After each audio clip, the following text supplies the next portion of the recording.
Here we go. Giddy up.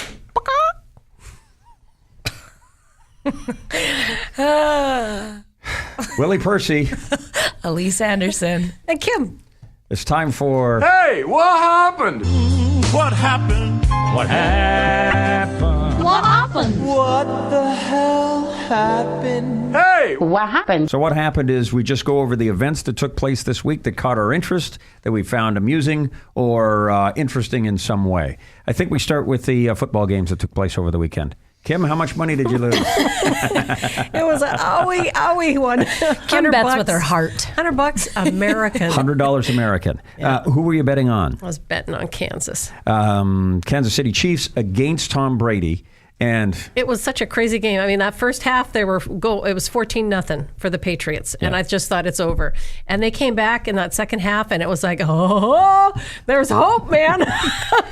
And then Tom Brady got a hold of you again and gave He it to said, you. Kim, come on, I need that $100. Yeah, I need another ring. I need some more jewelry. The story of the referee standing just behind him off the field. I hadn't heard this until today. And saying, I got your back, Tom.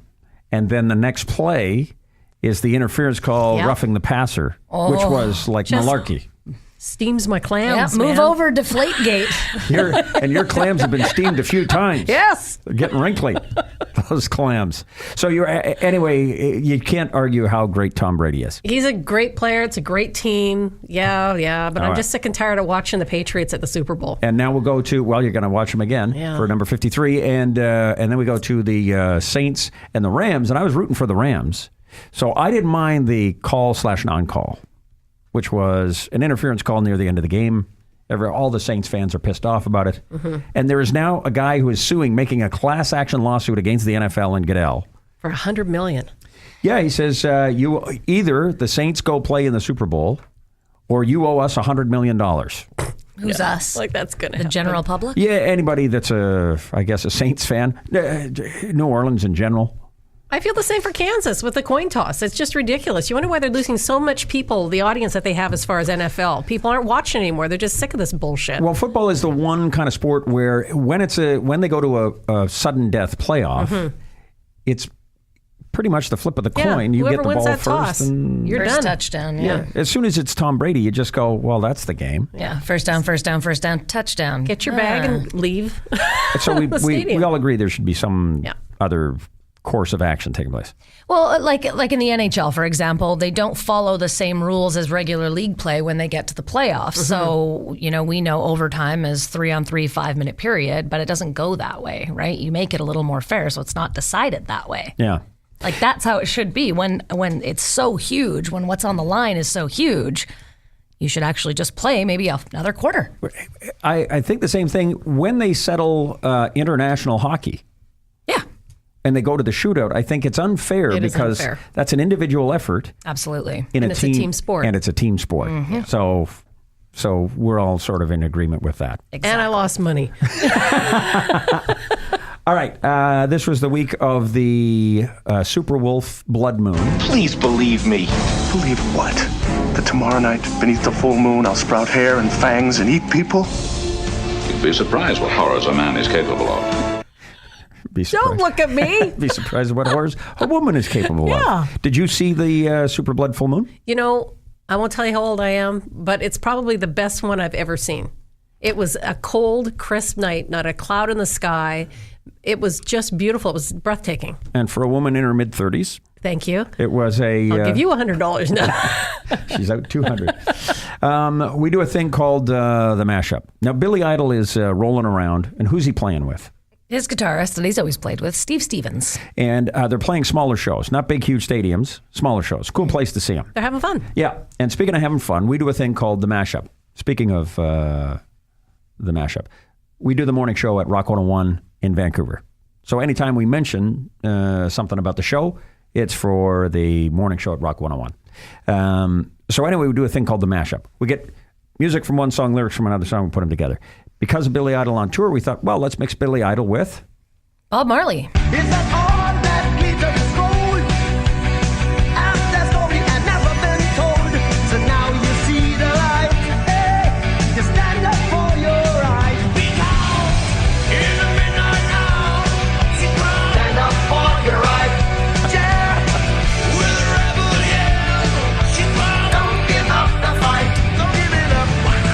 I love it. I know. I like when they can mash them together so well that the chorus is both songs together. Yeah. They play off each other. Yeah. We receive phone calls of support and encouragement. Like, Hey, yeah. what do you got? I don't understand that at all. Okay. You just made 3,000 burnouts form a mosh pit and then forget why they were there.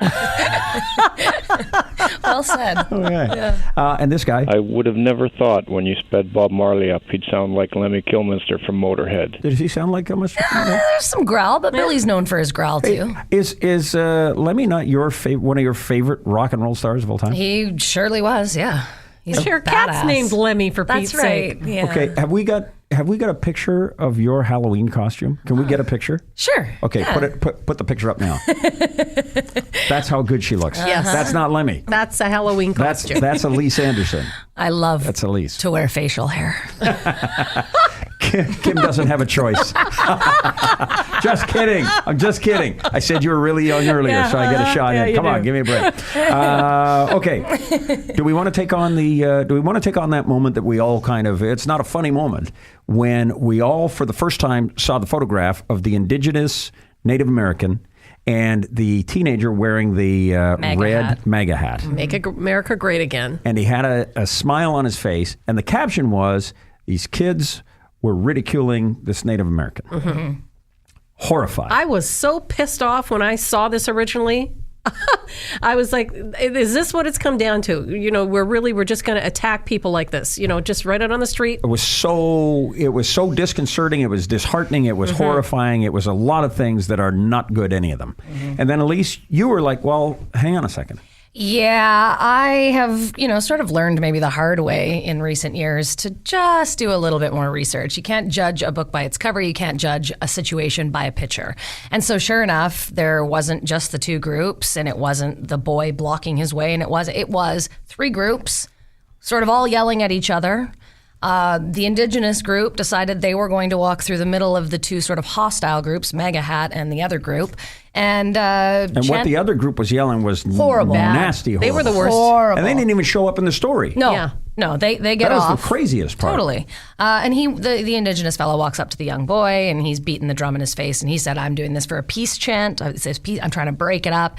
And, he's 15, 16 years old. Do you think he knows that you're doing a peace chant, or does he just think that there is somebody aggressively playing the drum and screaming in his face? Now, when we got the kid's side of the story, he said, "Hey, my character is being assassinated around the world, and here's my side of the story." He's getting death threats. His parents are getting death threats. And when you read it, you were like, whoa. Well, because, and it's interesting to see how fired up people are over a face. So now you can't even smirk, smile, whatever it may be. He didn't say a word. Yeah, Kim got it right, though. It wasn't just his face. It was the hats that did it for me. It was the hat, and for that, it gave us a whole different connotation of who this kid is, what he believes, what he thinks, what he's saying to that guy. You just see the MAGA hat, and you go, Totally. I've chosen my side. Yes. I'm ready to fight. But everybody is entitled to their own opinions. True. This is free speech. Like, we already know there's a lot of people who are on that side of the coin.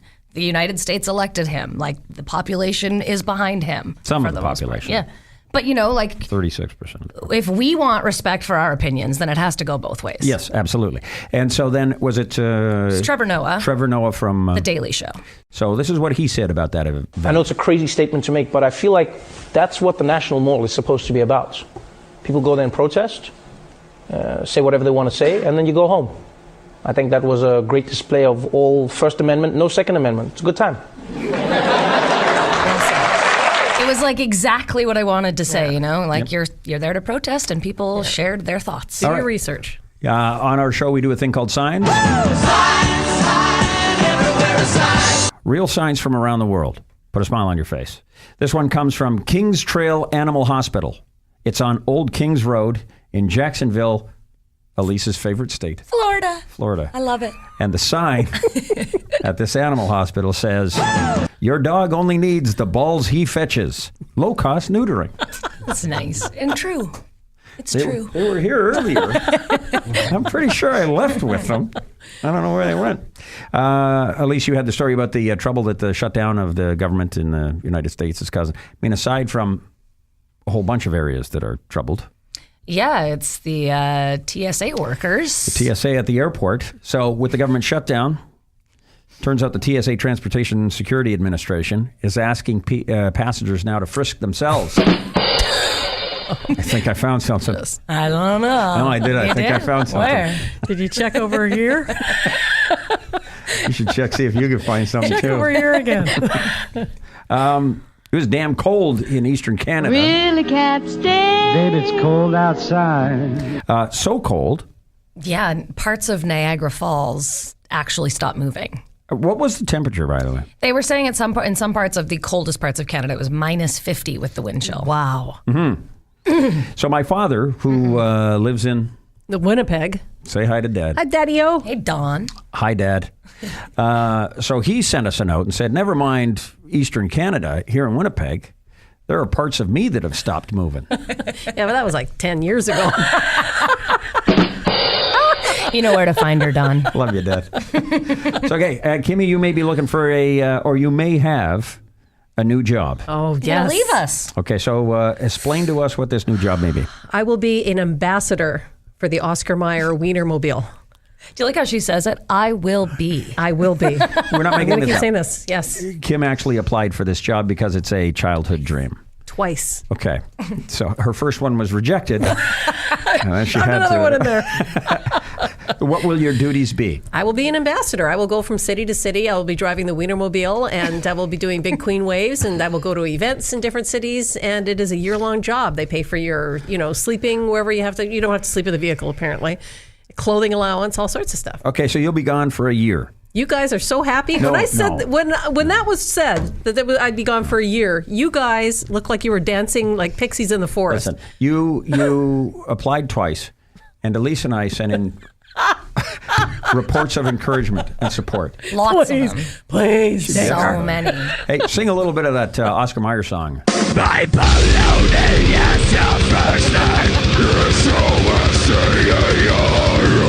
Yeah. Oh, wow. Sounds a little different than it Playing did when I was a kid. that. Playing that in the vehicle. We do a feature called Just the Headlines. Give me the news, read it in the Sunday papers. And one of the headlines that caught our attention this week came out of the National Post.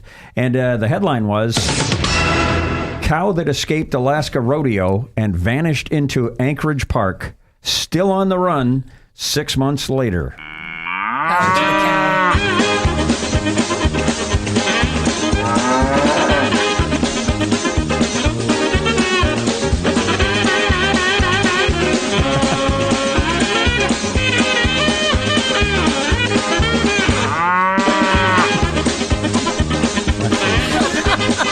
He's on time and in tune. Yeah, we're rooting for the cow. Go, cow, go. There was a great shot in the National Post, and it was the cow from a distance. And he was looking over his shoulder. Not today.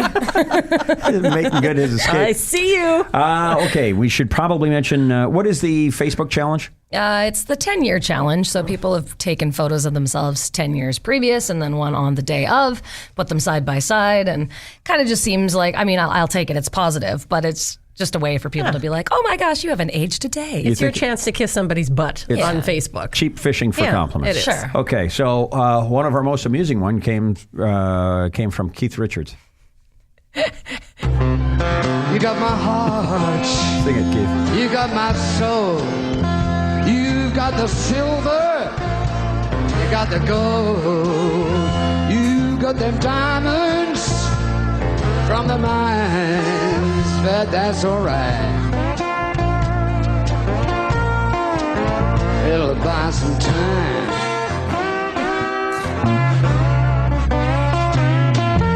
Is that live? Yeah, live. Yeah. Wow. I That's, saw him do that live, and it didn't sound like that. They probably got the best one they could find. Yeah, there was a break in time when Keith played some songs, and you were like, Keith, okay. Yeah, it's actually Ronnie playing slide guitar there. Nice. And Keith singing with no guitar. He's just standing there singing. Maybe that was it. He can concentrate Yes. on getting it right. Okay. He put up the picture. Yeah. So it was it a 10-year before and after? Or?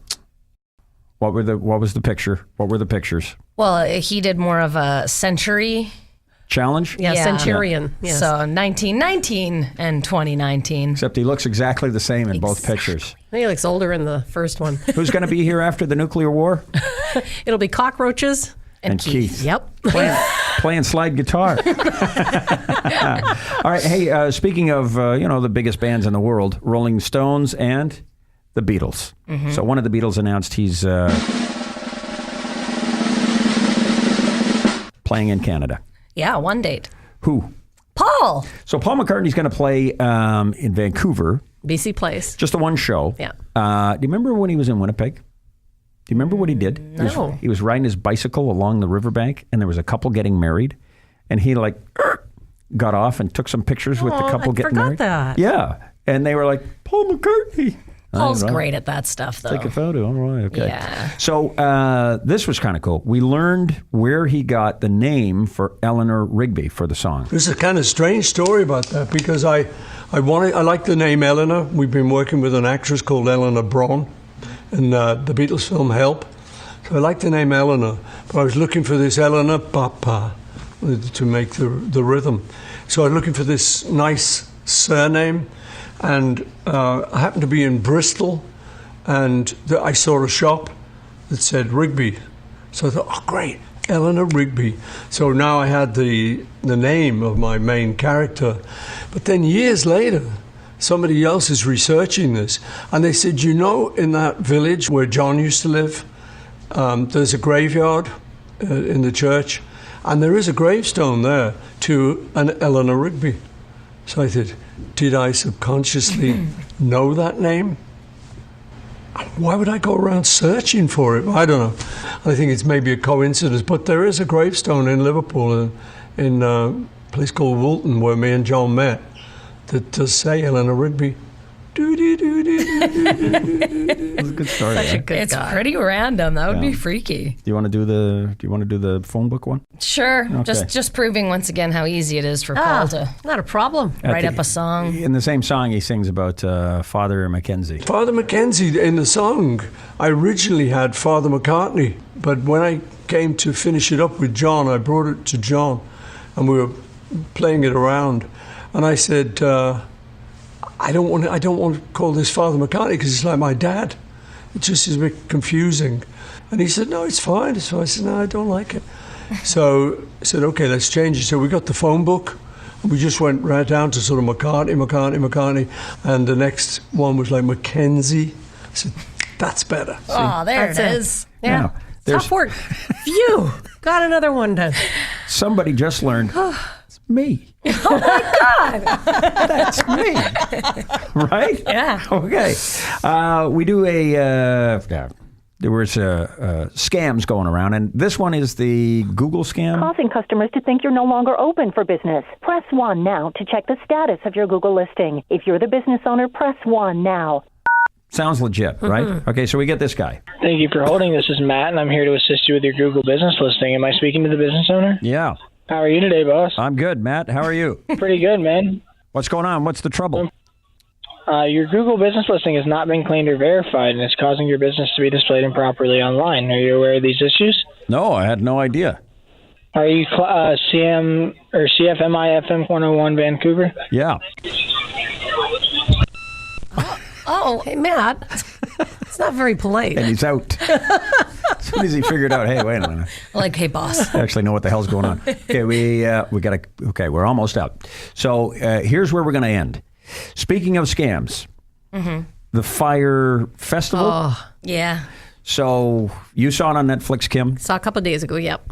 Elise, you saw it on Netflix. I think you were the first of us to watch it. You were the one that told us to watch it. Yeah, well, we'd all paid attention to this festival, sort of what was happening, and while it went through all its turmoil, and then I had started hearing that the documentary had appeared on Netflix, so I watched it and just couldn't believe what I was seeing. So I was like, as I do, please watch it. So we watched it. So the idea is, what's the guy's name? Billy McFarland? Billy McFarland, yeah. Scam artist extraordinaire. Yeah, he sends out a video, and the video is, well, you know what? We'll just play it. This was the promo video that they sent out. The actual experience exceeds all expectations and is something that's hard to put into words. All these things that may seem big and impossible are not. It gives people that type of energy, that type of power.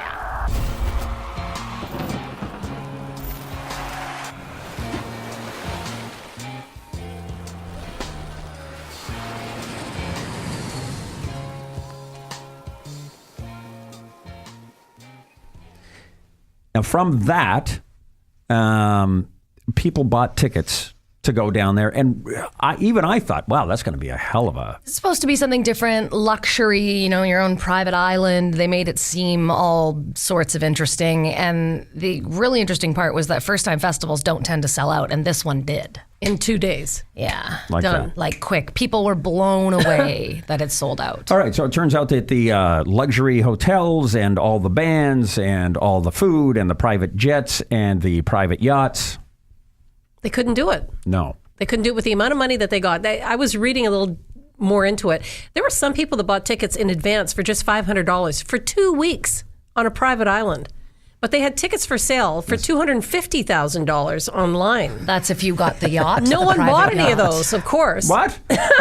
I mean, most of the tickets that were bought were $1,200. I mean, you sell out for that price. You couldn't afford to do any of the stuff that was promised for that amount of money. It's on Netflix. It's called Fire, F-Y-R-E. You have to watch it. And when you watch it, you're going to see, is it Ja Rule? Ja Rule. Oh. Ja Rule, who is, He calls himself like a hip hop mogul, but he was just that rapper from like the early 2000s. That is 15 minutes, yeah. All right, and so now they're discussing afterwards, hey, people are going to jail, we're out $100 million, things are bad. And this is them talking about what's going to happen. We didn't kill anybody, nobody got hurt, we made a mistake, we'll get past it. I mean, granted, nobody died, but we did flat out lie to the public about what we're giving them. I mean, that's fraud. And that's not okay, as a company operates. That's not fraud. That's not fraud. That is, I would call that false advertising. Scam. Way better, false advertising. God, that's scary. And then nobody there knew that it was a scam except for the people inside it. And so a lot of the people from the Bahamas, a lot of people on those islands, and there's a whole bunch of little islands that are kind of tied together. They thought this was a big boon. It was going to last for 5 years, and it was going to come back next year and the year after. And so they were all trying to do a really good job to make it work so that it would continue year after year. Yeah. So this woman's name is Marianne Raleigh, and at the very end, you're going to see her explain how committed she was. I had 10 persons working directly with me, just preparing food all day and all night, 24 hours. I had to literally pay all those people. I am here as a Bahamian, and they stand in my face every day. I went through about $50,000 in my savings that I could have had for rainy day. And they just wipe it out and never look back. Personally, I don't even like to talk about the Fire Festival. Just take it away and just let me start a new beginning. Because they really, really, really hurt me. I am really hurt from that. To see nobody return to say, let me take care of what she has done. We know she has done right. I just leave it alone because it really pains me when I have to talk about it, so I just wipe it away. Your heart just breaks for her. Absolutely, because she was one of the good people that, everybody that worked for her, she fed all the workers, everybody that they had hired and weren't paying, and everybody that worked for her, she made sure she paid. Because she couldn't look them in the face. Nope. It's her restaurant. It was her asking for help, and she could not live with herself that way. Okay. So then because of the popularity of this film on Netflix, Fire, F-Y-R-E, yeah, everybody now knows her story. Yep. And what happened. They started a GoFundMe for her, and this is the thing that I love about the world, is they weren't going to let her be out $50,000. It is currently sitting just under $190,000. Yes. And that's people donating $5, $10, $5, $12, $5. It's amazing. There is some kind of poetry in that, is there not? Absolutely. All right, that's where we end it. See ya. No, Kim Seal. You see, I'm Kim Seal. Oh, I'm Kim Seal. See ya. You got to come to rehearsals more often. We got to have rehearsals more often. Who are you? Elise, bye. Who are you? Willie Percy. See ya. See ya. That this week is... What happened? Stay out.